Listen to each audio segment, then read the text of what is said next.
Khutbah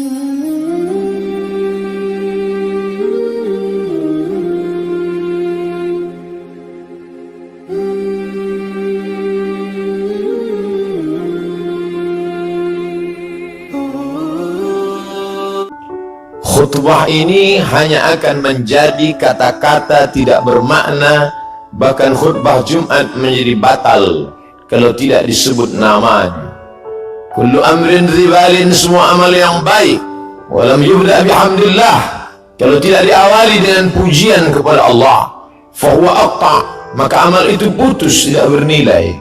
Maka khatib mengawali dengan namanya, Alhamdulillahi Rabbil Alamin. Hidup ini pun tidak bermakna. Semua hidup, binatang pun hidup, pokok kayu pun hidup. Lalu apa bedanya dengan hidup manusia? Hidup manusia menjadi bermakna karena diawali dengan namanya, Alhamdulillahilladzi ahyana ba'dama amatana wa ilaihi nusyur.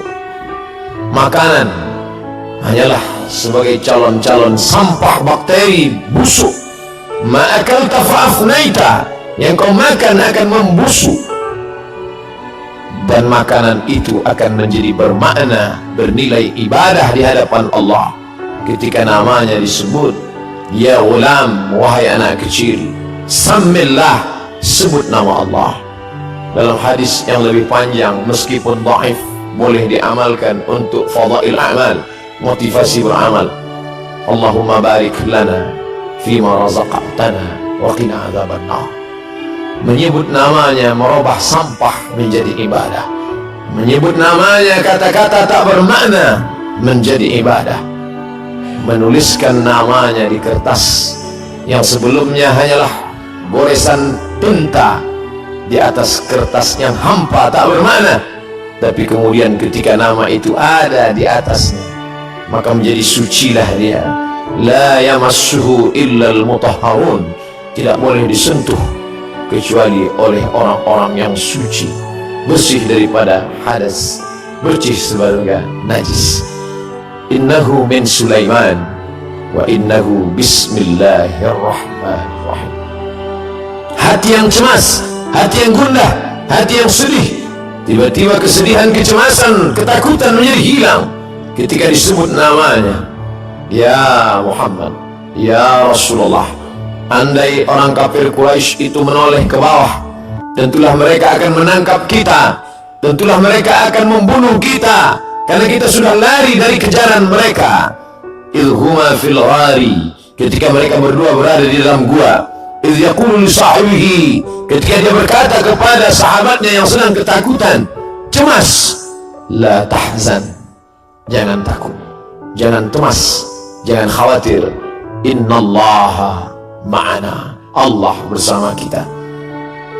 Ma dhannuka bithnaini, hai Abu Bakar Siddiq, kalau kau sangka kita berdua, fallahu thalithuhuma, ada Allah di antara kita. Wa huwa ma'akum aynama kuntum, dia selalu bersama dimanapun kamu berada. Ketika dunia terasa sempit, Allahumma qad daqas alayka, Allahumma qad daqas alayya, ya Allah sudah terasa sempit dunia ini bagiku. Bima rahubat, padahal sebelumnya dunia ini lapang, tapi hari ini terasa sempit. Maka keluar dari mulut, ya Allah. Idza daqas alayka dunya faqul ya Allah. Kalau terasa sempit dunia, hembuskanlah nafas panjang, katakan ya Allah. Idza sa'alta fas'alillah, kalau kau minta, mintalah kepada Allah. Wa idza sta'anta fasta'in billah, kalau memohon pertolongan, tiada tempat meminta, tiada tempat berharap kecuali Dia. Tempat yang najis, tempat yang kotor, tempatnya syaitan. Tapi ketika namanya disebut, tempat itu pun berubah menjadi bernilai ibadah. Allahumma inni a'udzubika minal khubuthi wal khaba'ith. Di tempat itu tidak boleh disebut namanya. Tulisan yang ada di cincin Muhammad Rasulullah tidak boleh dibawa ke dalamnya. Lalu hamba itu merasa dirinya berdosa, keluar dari tempat najis, kotor, berbau busuk itu. Dia langkahkan kaki kanan, lalu dia katakan, ghufranaka, ghufranak, ampunkan aku ya Allah, karena tadi aku lalai. Lidah yang kau ciptakan mesti menyebut engkau, tapi aku pakai menyebut yang lain. Tapi itu bukan juga karena kesalahanku, tapi karena memang tidak boleh menyebut nama engkau yang suci di tempat yang kotor. Maka dia katakan, ghufranaka, ampunkan aku ya Allah, karena lidahku lalai menyebut nama. Begitulah hidup orang beriman, tidak pernah kosong dari sesuatu apapun selain keluar dari mulutnya Masya Allah, la haula wa la quwata illa billah, subhanallah. Bahkan ketika dia akan berbuat esok hari, Nabi SAW ditegur, wala taqulanna li syai'in inni fa'ilun dzalika ghadan, jangan kau katakan aku akan melakukan perbuatan itu besok pagi, illa ayyasha Allah, illa melainkan ayyasha Allah, Allah yang berkehendak. Dialah yang memberikan kudrat, dia memberikan iradat. Kita tunduk dan patuh, bersimpuh berkata, la haula wa la quwata illa billah. Tiada daya, tiada upaya kecuali dengan kekuatan, dengan tenaga, dengan apa yang dia berikan. Dan sampai masanya semua itu akan diminta, dituntut, diminta pertanggungjawaban di hadapan Allah Subhanahu wa ta'ala.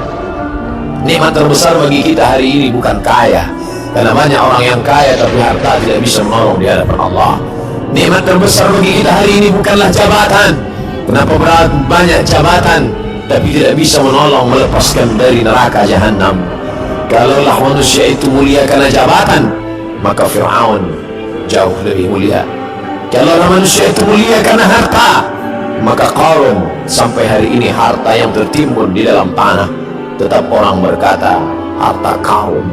Kalaulah orang mulia karena otaknya, maka tidak ada yang lebih cerdas daripada Haman. Tapi kemuliaan terletak pada Allahumma ja'al akhir kalamina, ya Allah jadikanlah akhir kalam kami inda intihai ajalina, ketika ajal sampai, yang terakhir ucapan akhir yang keluar dari mulut adalah la ilaha illallah. Itu yang dulu pertama didengar. Sebejat apapun seorang ayah, sejahat apapun seorang ayah, ketika anaknya lahir, air matanya menetes. Mengikut hadis riwayat dalam Sunan At-Tirmidzi, Imam Abu Isa At-Tirmidzi berkata hadisun hasan, hadis hasan, layak diamalkan. Tetap dia bisikkan ke telinga anaknya sayup-sayup, Allahu Akbar, Allahu Akbar. Lafaz itu yang dia bisikkan. Apa yang dia inginkan? Anakku, aku tidak ingin kau menjadi orang kaya tapi kau tidak menyebut Allah. Aku tidak ingin engkau menjadi penguasa tapi kau tidak kenal Allah.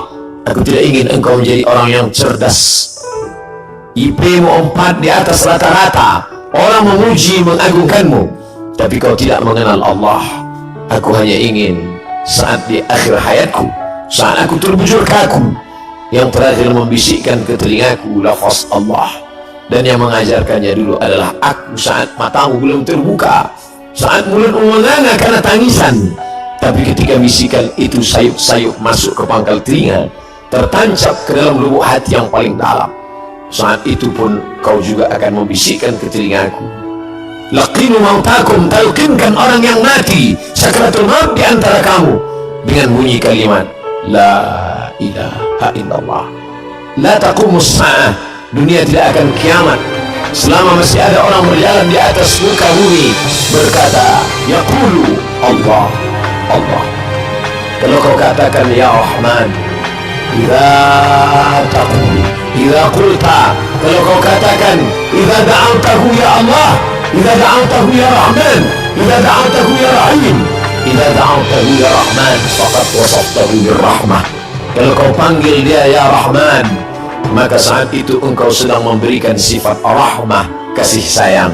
Saat kau panggil dia ya Aziz, saat itu engkau sedang memberikan sifat izzah, keperkasaan, keagungan, kemuliaan.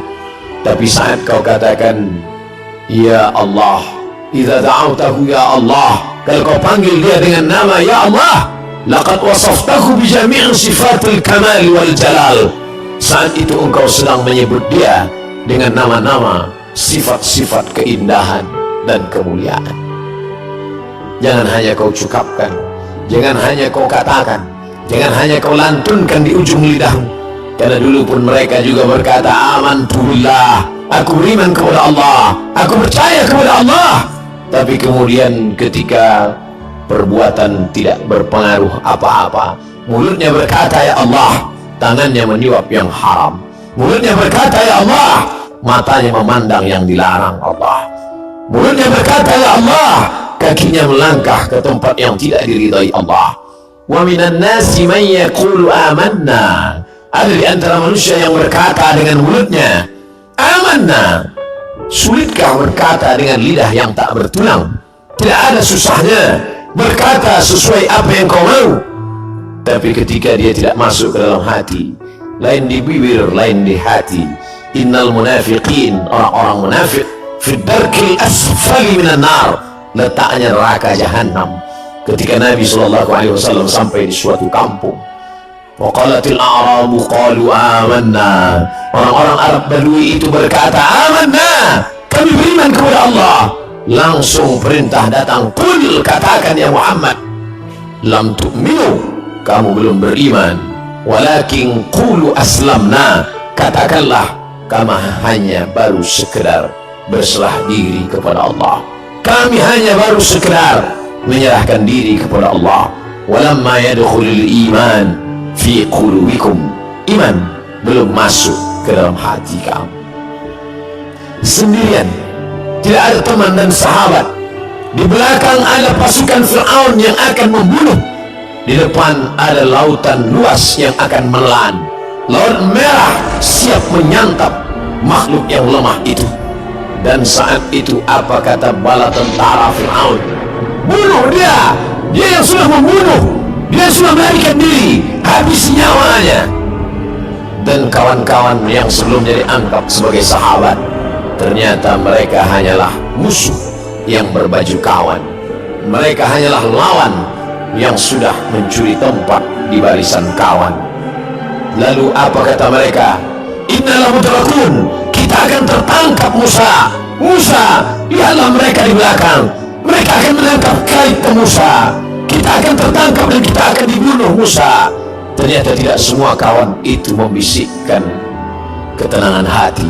Banyak juga kawan yang menyiramkan bensin di lalang yang kering. Mereka hanya akan memprovokasi, mereka hanya menakut-nakuti, mereka hanya akan menanamkan kecemasan. Innalah mudrakun, mereka akan menangkap kita. Apa yang keluar dari mulut Musa? Kalla, kalla, sekali-kali tidak. Inna ma'iya rabbi sayahdin, inna ma'iya rabbi sayahdin, bersamaku ada Allah. Kalian mungkin tidak bersama Allah, tapi bersamaku ada Allah. Merenung sejenak, keluarkah kalimat Allah dari mulut kita ketika kesusahan datang?